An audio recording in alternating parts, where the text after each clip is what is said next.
tóxicas y materiales particulados que van de los 10 hasta los 2.5.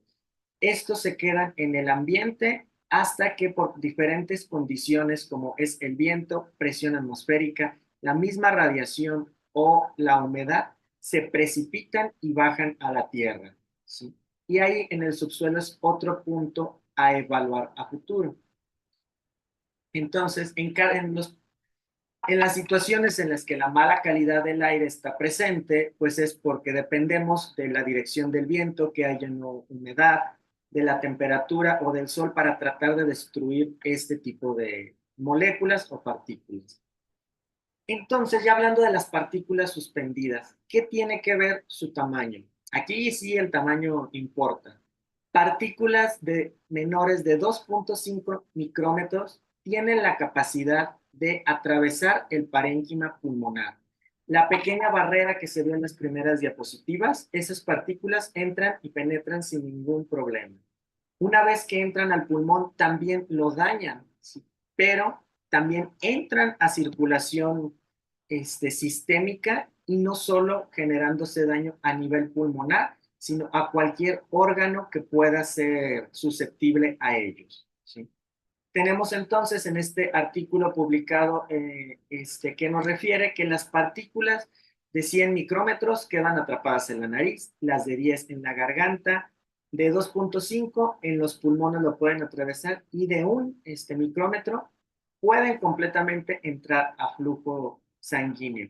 Pero esto se ve por diferentes tipos de características o fenómenos físicos. Uno es el fenómeno de choque, en el cual al inhalarlo, este sigue el trayecto el cual tiene nuestra vía respiratoria, ¿sí? La intercepción, en el cual al entrar en contacto con la pared, ahí se quedan y se depositan. Y la sedimentación, que aparte de encontrarse en un espacio vacío como es el alvéolo, por la misma gravedad tienden a bajar y absorberse por el cuerpo. Y el factor de suspensión, acorde al peso que tiene esta partícula, cuánto tiempo puede durar suspendida en el aire ambiental y posteriormente ser respirado y absorbido por el cuerpo. Sí. Aquí como un pequeño ejemplo, estamos viendo que un grano de arena está alrededor de los 90 micrómetros, un cabello de 50 a 70, mientras que estas partículas pues son demasiado pequeñas y pueden atravesar fácilmente. Si entramos como en las reglas del cuerpo en cuanto a mediciones, ¿sí? La regla que utilizamos en histología pues es el glóbulo rojo, el cual se encuentra de 5 a 7 micrómetros. Estamos hablando que las partículas de 2.5 se encuentran alrededor de donde puse la flecha amarilla, ¿sí?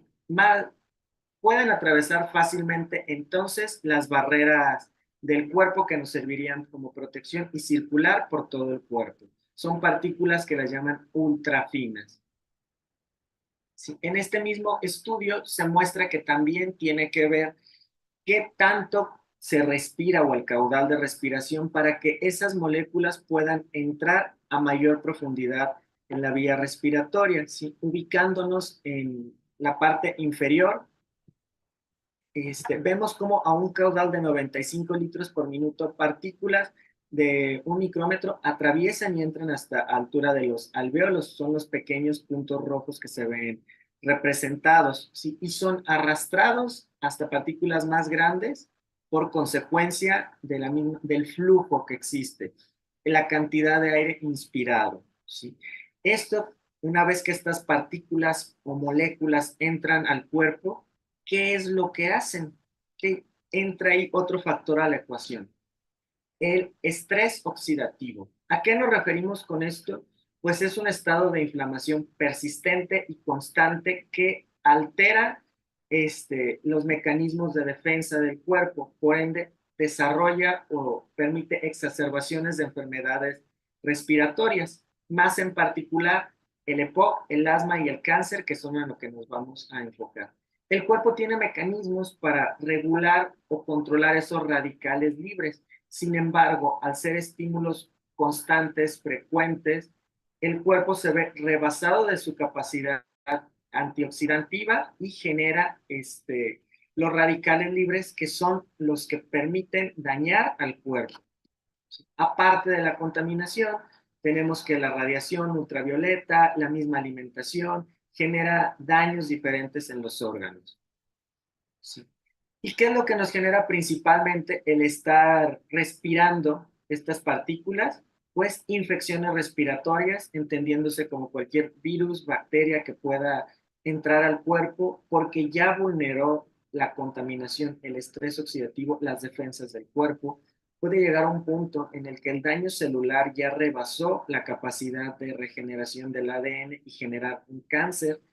La misma entrada de esas sustancias al torrente circulatorio genera accidentes cerebrovasculares y enfermedades cardiovasculares. Entonces, ya no solo nos vamos a limitar que la contaminación solo afecta pulmones, no, está comprobado ya también que puede generar problemas en el corazón y en el cerebro, ¿sí?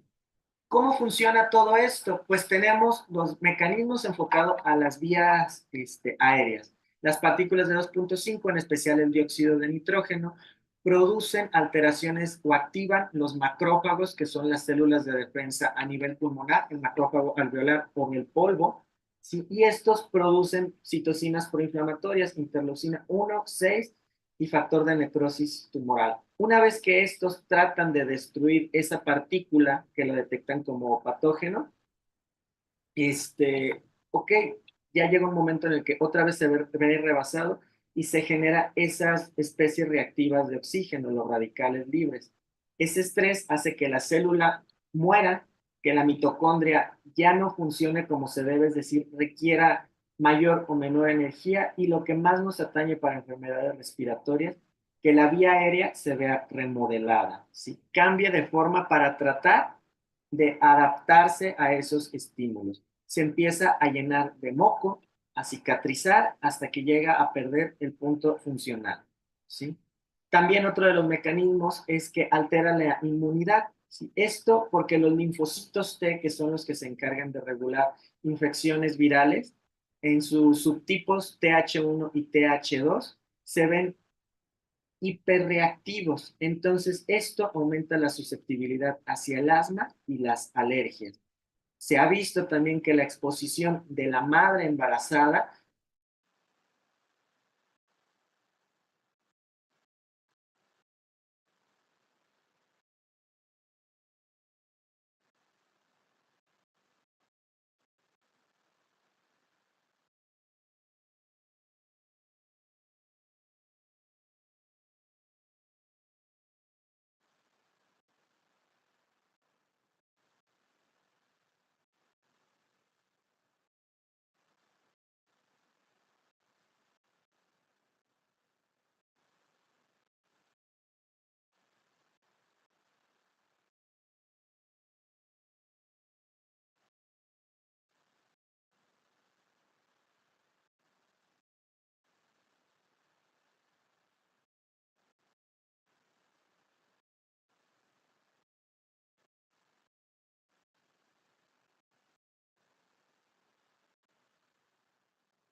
erróneo y por ende producir tumores y cáncer, ¿sí? Que en sí es el cáncer, es una célula que aprendió a burlar el sistema inmune, a vivir indefinidamente, hacer funciones que no le corresponden y a generar mayor vascularización o robar nutrientes, energía de otras células.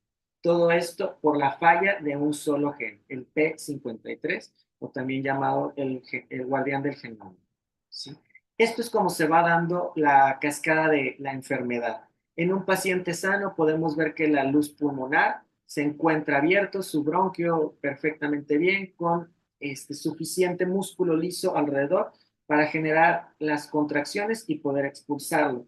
En una bronquitis crónica, el primer dato de la enfermedad es que se produce más moco para tratar de atrapar todas esas partículas. Pero al producir más moco se vuelve más espeso, el cuerpo no alcanza a expulsarlo y es por eso las sibilancias que presentamos. Si este daño también se perpetúa o esas partículas siguen atravesando la membrana rosada que podemos apreciar, la va destruyendo y genera que el alvéolo, la parte funcional estructural del pulmón, se destruya por completo y se quede aire atrapado. Ese aire no va a tener ninguna función, no va a ayudar al intercambio de oxígeno y por ende la oxigenación del paciente tiende a bajar y darnos otro tipo de clínica. Aquí, cómo se va dando también la cascada de la enfermedad. Todo empieza con una obstrucción, posteriormente bronquitis, bronquiolitis, que implica la destrucción del pulmonar, el enfisema y los daños sistémicos hasta generar un EPOC, o como se marca en el rayo, un cáncer. Todo esto está mediado por el tabaquismo, que más adelante vamos a ver cómo actúa como un factor de confusión, lo genético, pero sobre todo medioambiental. ¿Sí? ¿Cuánto necesitamos respirar o cuánto podemos dejar de respirar? Pues es una de las funciones básicas del cuerpo. Necesitamos respirar para vivir, así como el corazón para latir. Entonces tenemos toda esta cascada. La contaminación del aire, también está presente microplásticos, otro factor recientemente descrito y que se empiezan a ver sus repercusiones, metales pesados, y esto es como al entrar al cuerpo, estrés oxidativo, otras enfermedades como la presión arterial, alteraciones del sueño, disruptores endocrinos, disfunciones e inflamación crónica, lo cual nos puede llevar a enfermedades pulmonares y también enfermedades cardiovasculares y cerebrales. Como algo que vemos muy ajeno, como el respirar el smog cuando vamos en la calle, nos puede acabar en hasta un infarto cerebral. ¿Sí? La evidencia ya está, la vamos a ir desarrollando. ¿Sí? Entonces, de acuerdo al Global Burden of Disease, en un estudio señaló que aproximadamente el 6.7 millones de muertes se generan de manera prematura. Es decir, un cuarto está en riesgo de fallecer por los niveles de contaminación. Hablando un poco del EPOC, está el Global Strategy of Diagnosis, Management and Prevention of Chronic Obstructive Disease. ¿Sí me chuto el inglés? Estima que hasta el 40% de los casos pueden atribuirse a la contaminación atmosférica e inclusive no fumadores. En recordemos otra vez a la señora Ana, ella no fumaba, ella no cocinó con leña, ¿sí? Pero al verse expuesta en una de las partes más contaminadas de la ciudad, generó como si hubiera estado fumando. Y la exposición crónica de material particulado menor a 2.5 acelera las exacerbaciones de asma, alergias y también su frecuencia y caída del FEP o la fracción funcional del pulmón. ¿Sí? Aquí vamos entrando un poco a los datos. Tenemos que en México aproximadamente la prevalencia del asma es de 6.9, mientras que de Ecuador de 10.9. Vamos contrastando todos estos datos. Mientras que la mortalidad mundial por el asma se encuentra alrededor de 10 de cada 100,000 personas en México, en Ecuador de 5 por cada 10,000 personas. Y el principal compuesto es el óxido nitroso, ¿sí? Aproximadamente con 4 millones de casos nuevos agregados de asma. Y tenemos que a mayor exposición, mayor exacerbación. El cáncer del pulmón también genera un 15 a 20% de la carga del cáncer a nivel global. Y este se relaciona directamente también a la calidad del aire. La OMS estima que son 2.5 millones de nuevos casos anuales. Si juntamos todos los cánceres de los diversos tipos que hay, tendríamos que tan solo el del pulmón se lleva el 12.3%. Estamos hablando de una cifra significativa. Que si podemos nosotros hacer una intervención ahí, pues cuántas personas no se salvarían. Ya no hablemos de números. Hablar de números es algo muy frío. Pero ese número detrás tiene nombre, persona, es el papá, la mamá, el hermano, el maestro, el compañero de alguien.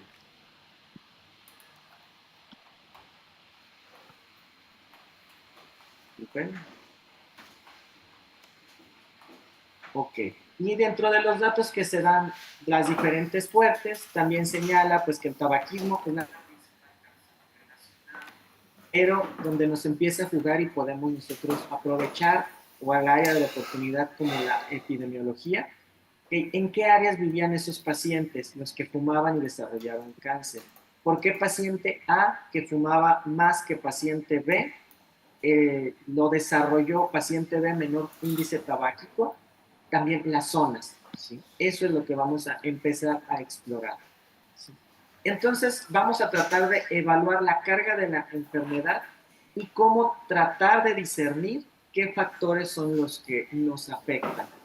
No podemos nosotros solo decir vamos a respirar oxígeno y vamos a desechar los diferentes compuestos organovolátiles, material particulado. Es una mezcla que estamos absorbiendo, respirando día con día, ¿sí? Dentro de la tabla de las enfermedades con mayor contribución por parte medioambiental, tenemos retraso mental causado por plomo, el cual pongo como interrogante al ser también un compuesto que se utiliza en la industria y se volatiliza, ¿sí? Que también es absorbido por los pulmones, pasa torrente, pudiendo generar en las primeras etapas de la vida por vía respiratoria alteraciones mentales y retraso. Vale la pena otra área de oportunidad, otra investigación, contacto indirecto, ¿sí? O cerca de donde reciclan acumuladores, plomo, ver qué características tiene esa población, ¿sí? Tenemos que el asma se encuentra alrededor del 0.8% y el cáncer del pulmón también se encuentra dentro de las principales causas asociadas a la contaminación del medio ambiente. Entonces, tenemos que el 24% de la carga de la muerte y mortalidad y el 23% de todos ellos se pueden atribuir a factores ambientales. Es decir, si mejoramos nuestro ambiente, tenemos la posibilidad de impactar en un cuarto de la población mundial, haciendo que mejore su calidad de vida y que no existan esos fallecimientos. Vamos a tratar de convertirlo ahora a términos económicos, que es por donde podemos llegar a veces a crear mecanismos, reglamentos o llegar con las autoridades o gobiernos pertinentes. El tratamiento de un paciente con cáncer de pulmón alrededor cuesta de 100,000 a 200,000 pesos, ¿sí? Variando del tipo, tratamientos, quimioterapias o lo que se le haga, ¿sí? Hablando de una persona de asma, un asmático, encontré el dato que la OMS estima que se gasta de 2,000 a 4,000 dólares al año. ¿Qué persona puede costearlo? Interrogante abierta. Pero que también, ¿qué carga económica le estamos dando al sector salud, a la parte social, para que cubra algo que es prevenible o posiblemente lo podamos reducir? Ahí sería una gran área de oportunidad en la que mediante los estudios, realizando nuestras evaluaciones ambientales, podemos disminuir esa incidencia y disminuir esos costes a la salud preventiva. Algo que yo siempre digo es que la mejor medicina es la que no se da, la que no es necesario llegar a ese punto de la enfermedad en la que necesitemos hacer una intervención. Siempre basarnos más en la prevención. Si mediante la epidemiología sabemos que hay picos, hablando de enfermedades transmisibles como el dengue, que se da junio a octubre por la temporada de lluvias aquí en México, antes de esperar que existan esos casos, que existan esas defunciones o internamientos y se genere un costo, vamos generando campañas preventivas basadas en datos. ¿Sí? ¿Y cómo lo vamos a medir? Pues hay que siempre encontrar las medidas o los métodos apropiados para todo esto. El principal es el riesgo relativo, ¿sí? Y esta es la medida fundamental.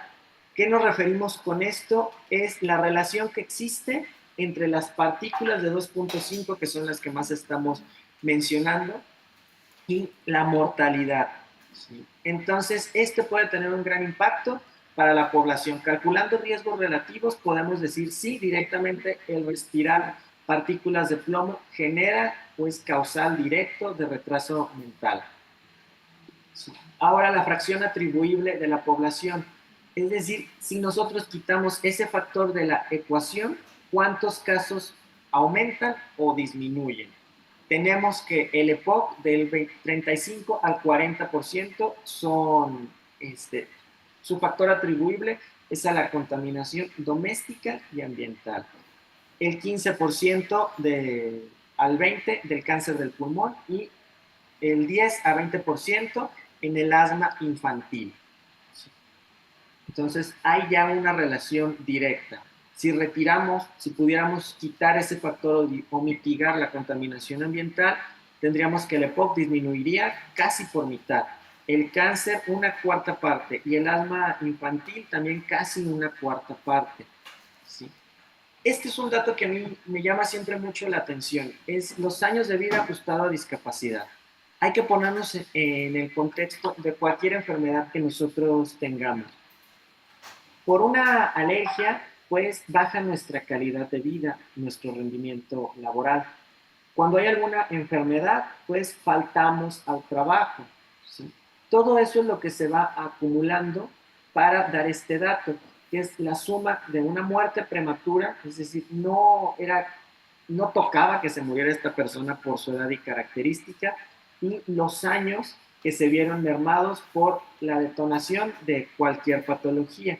En este caso tenemos que la contaminación, el tabaquismo y la hipertensión son los tres principales que hacen que aumente los años de vida ajustados a discapacidad. Es decir, que disminuya nuestra calidad de vida y nuestra esperanza de vida. Insisto, en cuál podemos incidir, en la contaminación y educando en hábitos como el tabaco. ¿Sí? Entonces, buscar la manera correcta de evaluar la exposición. Hay que tener evidencia cuantitativa, diseñar bien los estudios y la metodología para tener causa y efecto y poder dar la carga atribuible, que es lo que necesitamos. Pero ¿cómo obtendríamos esta información? Tenemos diferentes tipos de conseguirlos. Unos son con los monitoreos fijos, que son datos en serie, principalmente por estaciones meteorológicas, y estos pues nos dan datos de manera continua para generar cierta estadística o tendencia. ¿Sí? Los modelos de uso de tierra, pues estos son predictivos. Se toma una muestra, como dice su nombre, de tierra y por la sedimentación, parte que también lo mencioné y es importante, se analiza para ver cuáles son el tráfico de contaminantes en esa región. Otro también sería dentro de las mismas industrias, el utilizar los sensores personales para ver una exposición real durante una jornada laboral y ver esas variaciones que existen entre los trabajadores. Y quitaríamos el estar en exposición según las 8 horas de la jornada laboral. En el caso a través de la señora Ana, si ella hubiera tenido un sensor personal, pues posiblemente vería que mientras estaba en la papelería, sus niveles de contaminación de óxido nitroso estaban elevados, de hidrocarburos estaban elevados, y al salir de su papelería se encontraban disminuidos.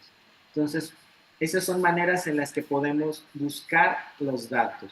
También el uso satelital, sí que permite pues extrapolar esos materiales particulados hacia donde se dirigen, sin la necesidad de estar en campo o físicamente presentes. También otro punto a recalcar, la contaminación que se genera en punto A no solo se queda ahí, hablamos de factores de humedad, aire, que hacen que esas partículas sean barridas y lleguen a otros lugares. Posiblemente la comunidad B no tiene factores de riesgo más que estar relativamente cerca de la población industrializada y que las corrientes de aire tiendan a llegar más frecuente a esas zonas y encontrar focos o brotes de casos de enfermedades respiratorias. ¿Sí? Entonces, para hacer una evaluación de impacto ambiental, tendríamos que tener la selección, escoger nuestra población alcance, realizar el estudio, una revisión y un seguimiento y control. ¿Sí? Esto es el mundo ideal, pero vamos a ver nuestras realidades. Porque hay factores que nos tienden a confundir. Uno de ellos es la parte socioeconómica. ¿Cómo la medimos o cómo? O sea, poblaciones realmente de bajos ingresos se encuentran con mayor problemática de salud. ¿Por qué? Es por los hábitos que tienen y el nulo o poco acceso a servicios básicos, porque se encuentran viviendo a las periferias de la ciudad o cerca de zonas industriales que tienden a ser más económicas, por su estado nutrimental o porque esas poblaciones son más vulnerables. Entonces, una manera de solucionarlo sería que pues la ciudad no cambia de un día al otro, ni la movilidad se encuentra tan rápida, sino ser más meticulosos justo en el primer eslabón a encontrar, ¿sí? La selección de la población. Seleccionando bien tu población podrías tratar de homogeneizar los datos que vas a obtener o buscas, ¿sí? Haciendo estudios de cohorte, para medir estos estatus individual y grupal. Sí. Otro punto, eh, ¿cuál contaminante es el que me está afectando? Estamos tomando un cóctel de diferentes tipos de partículas, pero ¿cómo se logra la relación sustancia-efecto? Pues en modelos estadísticos se puede tomar diferentes poblaciones, medir las concentraciones de todos los materiales particulados, ver cuáles se encuentran en menor o mayor medida y con base en eso hacer un diferencial. Entonces, por donde se extrapolan esos datos y se puede saber en las poblaciones que no hay ozono, se ve que el EPOC se encuentra disminuido, mientras que las que hay más óxido nitroso se encuentra aumentado. Son las maneras en las que podemos ir discerniendo esos datos y saber cuál material es el que más nos interesa. Y pues tenemos nuestras normas, nuestros seguimientos, nuestros lineamientos. Aquí en México son las normas, la norma oficial mexicana. Y pueden ver cómo se encuentra la línea, que son los que se suponen estos límites que no se deben de pasar en 24 horas. Los que señalan ahí son las principales urbes, pero vemos, por ejemplo, que Tijuana, una ciudad que se encuentra cerca de la frontera de Estados Unidos, la encuentra rebasada, la zona metropolitana, todos. ¿Sí? Entonces, en 24 horas, nomás por vivir en esa ciudad, rebasas el límite permitido de partículas. Mientras que si nos vamos de la gráfica del lado derecho, en las concentraciones anuales, en todos los que se hizo en muestreo, se encuentra aumentado estas partículas. ¿Sí? Aquí tenemos, aquí en México, las diferentes estaciones de monitoreo de calidad del aire. Vemos concentraciones muy importantes en el centro del país, que es donde se encuentra nuestra capital, ¿sí? Pero donde está la estrella que coloqué es donde nosotros vivimos, la zona Ciénega o de Zamora, ¿sí? Zamora, Michoacán. Dentro de esa región pues no existe directamente una estación de monitoreo. ¿Qué es lo que hacemos o qué es lo que hacen los epidemiólogos? Extrapolar los datos, ver las corrientes, y aún así hay un subdiagnóstico de enfermedades y de detección, ¿sí? Es otra zona donde podemos incidir. Aquí encontré estos datos de calidad del aire del Ecuador, en la cual Quito se encuentra la capital dentro de los rangos permitidos. Su nivel nacional es de 15, pero el más bajo, corrijo, pero también se encuentra superándolo, mientras que la provincia de Santo Domingo lo duplica un 33%, ¿sí? Acorde a la Organización Mundial de la Salud, ¿sí? Y aquí podemos ver también cómo se encuentran estos materiales particulados, en qué concentraciones se encuentran más. En México, en las zonas, no tengo una manera de cursor para señalárselo, se me disculpa, donde se encuentra a lo amarillo y naranja es donde nosotros nos encontramos. Realmente estamos respirando aire de mala calidad, mientras que en el Ecuador, pues su aire se ve mayormente limpio. Es una ventaja que tienen sobre nosotros, ¿sí? Entonces esperaríamos encontrar una menor incidencia de enfermedades respiratorias. Ese sería un planteamiento. Vamos a ver qué nos dice la información. Igual, en material particulado, sí, Ecuador está mejor que México en el ranking. México ubica el escaño 51 y Ecuador 96. Más datos para avalar o no nuestras hipótesis. Sí. 19.5 México, con los países más contaminados. En cuanto a ciudades, la capital, la Ciudad de México, el 22.1% de aire contaminado, son cifras alarmantes. ¿Qué acciones estamos tomando? Están muy bonitas escritas en papel. ¿Sí? Aquí un cuadro comparativo. ¿Sí? ¿Qué es lo que tenemos o en dónde podemos incidir nuestras poblaciones como? Tenemos que el material particulado de 2.5 en México se encuentra muy alto, principalmente en la zonas metropolitanas de nuestras grandes urbes, como es la Ciudad de México, Guadalajara y Monterrey, superando los 20 a 25 microgramos metro cúbico, cuando la OMS nos permite hasta 5. ¿Sí? Y Quito, la capital, se encuentra con un riesgo moderado de un 16 a un 20%, pero también se encuentra superando esas normas. En México, ¿cuáles son las principales fuentes de producción?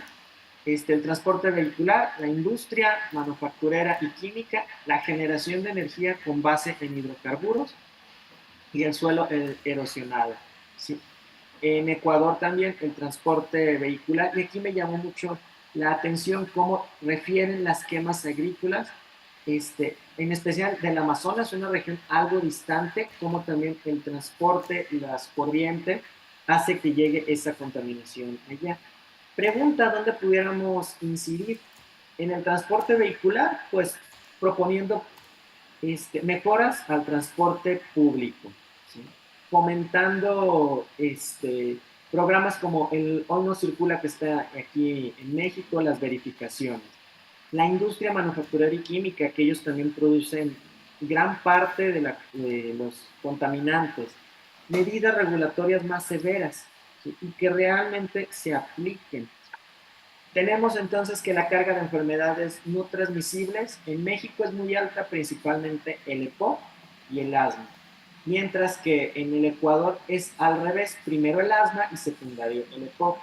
Aquí los epidemiólogos en México consideran la Ciudad de México, la capital, como un laboratorio natural que por sus características de corrientes de aire, la altitud y las zonas de contaminación con sus industrias, pues podemos ver cómo la contaminación merma la calidad de vida y altera, en este caso, enfermedades pulmonares. ¿Qué es lo que se ha propuesto en México? Pues el sistema de monitoreo, el INECA, ¿sí? Programas como el Hoy No Circula, las regulaciones industriales más estrictas, pero realmente todo eso se aplica, mientras que en Ecuador hay un área de oportunidad por el sistema de monitoreo que se encuentra en desarrollo, ¿sí? Entonces ahí es donde podemos incidir en un mejoramiento y con base en los datos, extrapolar también los de México, poder generar medidas ya no mitigadoras, sino preventivas de daño, ¿sí? Las cargas también en México, el EPOC y las enfermedades infecciosas son muy altas. En Ecuador lo que podemos ver es que el asma es la mayor carga, pero en población pediátrica.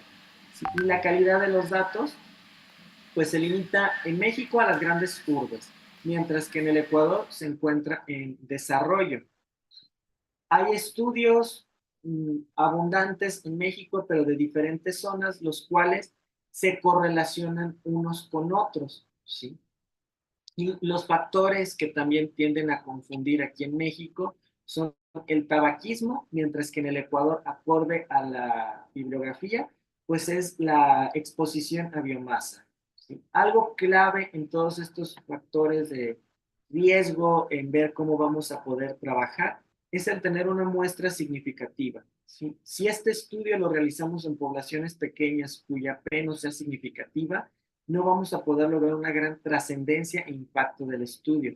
Sería el agregarle nada más 3 pesos de pacientes de población para poder hacer un estudio que realmente tenga impacto. Siempre hago mucho hincapié cuando me llaman para evaluar alguna tesis o algo. Calculaste tu muestra, cuál es tu P, para generar estudios significativos. Es un poquito más de trabajo, pero el resultado va a ser más gratificante, ¿sí? Y de mayor impacto, ¿sí? Otro del Global Burden of Disease del 2010, pues señala que de todas las enfermedades que se generan y las muertes globales que hay de los 15 a los 49 años, las enfermedades respiratorias en hombres, la gráfica del lado derecho, es el 1 al 2%, y en mujeres también corresponde del 1 al 2%. Aquí esta información un poquito engañosa porque son de 15 a 49 años, mientras que ya vemos la mayor mortalidad de las enfermedades respiratorias o sus consecuencias a partir de los 50 a 55 años de edad. ¿Sí? Un estudio específico, por ejemplo, Air Pollution, Airway Inflammation and Lung Function in Mexico City. ¿Sí? Se encontró que la inflamación es inducida por el ozono y el material particulado, generando exacerbaciones del asma y del EPOC. Un estudio en el Ecuador, Air Pollution Control and Occupancy of Islands en Quito. ¿Sí? En Quito se encontró una relación positiva que a mayor material particulado de 2.5 aumentaba las crisis asmáticas en los menores y su atención en urgencias. Entonces, tenemos la información, ya sabemos la relación causa-efecto. ¿Qué estamos esperando para actuar? ¿Sí? Las expectativas a futuro o nuestras zonas de oportunidad. Pues tenemos que nuestra evidencia ya es irrefutable, ¿sí? Ya está relacionado bien causa-efecto, que estos contaminantes atmosféricos, el ozono, el material particulado, desarrollan enfermedades respiratorias no transmisibles, favorecen el desarrollo de enfermedades infecciosas, ¿sí? Ya también sea respiratorias, gastrointestinales. Podemos, aquí también otro reto que tenemos, pues es la desigualdad y la exposición al considerarnos países en vías de desarrollo y el ingreso promedio medio. ¿Sí? Estamos en esto desfavorecidos porque nos toca tener las industrias que en países de primer mundo no tienen. Entonces, vamos a tenerlas, sí, pero con regulaciones fuertes y exigentes para no mermar nuestra población. Otro también aspecto que debemos tener es la parte de concientización de nosotros como docentes, a nuestros alumnos, a nuestros futuros profesionistas. Algo que me enorgullece mucho de ser docente es que somos un semillero. Estamos educando a profesionistas, personas principalmente, inculcándoles conocimiento, acompañándolos, pero también cierta carga de nosotros y de nuestros valores. Enseñarles que dar un pequeño paso más, como el preguntar en el caso de la historia clínica, en dónde vive, a qué trabaja o en qué trabajó, nos puede brindar más información. No solo verlo como un mero dato de contacto al paciente, sino ver esos focos de riesgo epidemiológicos. ¿Sí? Una política de salud pública que sea inter y transdisciplinaria, ¿sí? Que los datos que se recauden por los ministerios de salud sean aplicados a los departamentos de desarrollo y estos a su vez en la parte legislativa para generar esos estándares de calidad. Y todo debe de ser con guías, metas. Tenemos las metas de la Organización Mundial de la Salud, las cuales deben de ser innegociables. Ya vemos que lo permitido es de 5 partículas por metro cúbico. ¿Cuánto es lo que estamos teniendo? En ciudades grandes de 20 a 25. ¿Qué se está haciendo para mitigarlo? En Ecuador del 15 al 20. ¿Qué se está haciendo? Y entender que estos problemas no solo es de mi región, la región de Michoacán. México. No, son problemas que trascienden fronteras y debe de existir una cooperación internacional. ¿Sí? Entonces, nuestras conclusiones serían que pues sí, hay una relación causa-efecto, que a mayor exposición, mayor respuesta. ¿Sí? Buscar una mejor manera de evaluar criterios de las enfermedades y la exposición a partir de cuándo y cuánto generan las enfermedades. Ya no solo tener mis clasificaciones o acorde a las clasificaciones del Colegio de Epidemiólogos de México, del INAR, de las enfermedades respiratorias, es esto, no, sino hacer criterios internacionales, ¿sí? Y precisar cuánta es la carga de la enfermedad asociada a las políticas públicas. Lo que decimos, cuánto si quitamos el factor contaminación puede bajar esa enfermedad.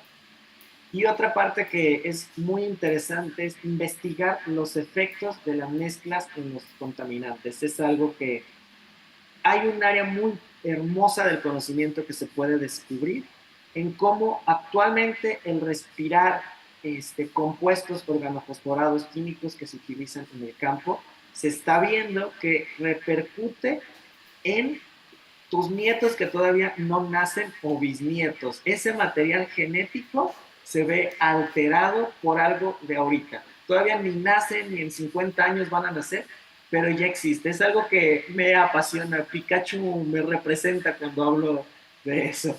¿Sí?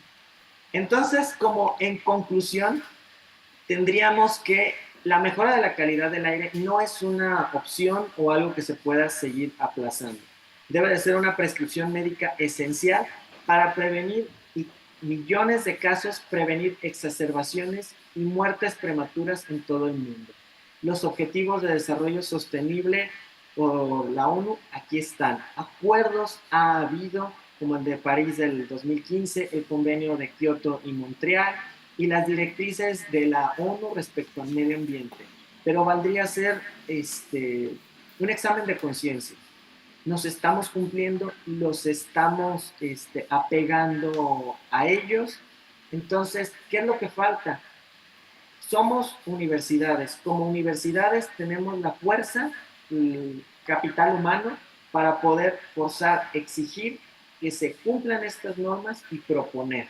¿Sí? Eso sería nuestra tarea. Ya demostramos la relación causa, contaminación, efecto, enfermedad respiratoria no transmisible.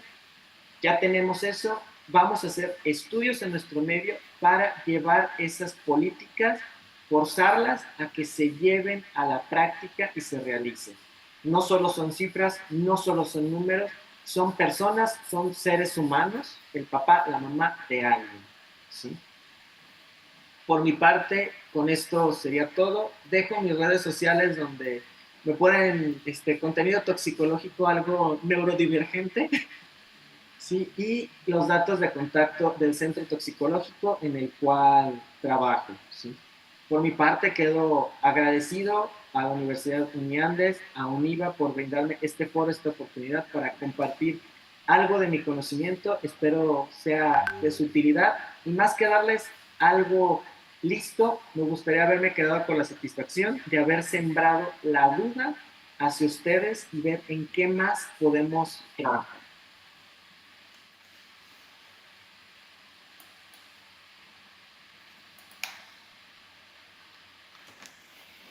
Agradecemos profundamente al doctor Barriga por su valiosa intervención. A partir de este momento les cuento que se va a estar proyectando acá en la pantalla el código QR en el cual ustedes deben escanear para registrar su asistencia y poder acceder al certificado de esta masterclass. No se olviden, se está proyectando el código QR en el cual ustedes van a escanear para registrar su asistencia y poder acceder a esta masterclass.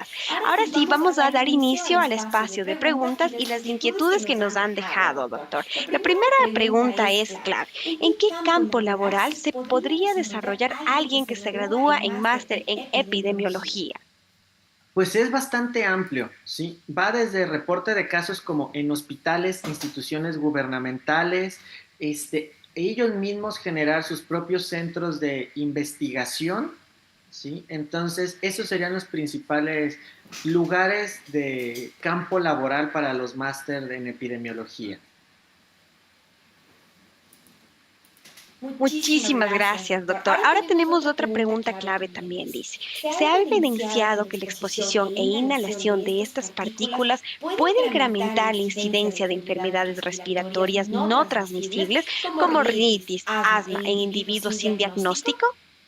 Sí, efectivamente, ya vimos que el material particulado de 2.5 y el ozono generan esta irritación y estrés oxidativo. En la parte de alergología se está el dicho que una vía, una enfermedad, que como en la pregunta lo mencionaron, ¿sí? Inicia por una rinitis, ¿sí? Luego pasa a los pulmones, se genera una bronquitis, de la bronquitis un asma no tratado genera un EPOC.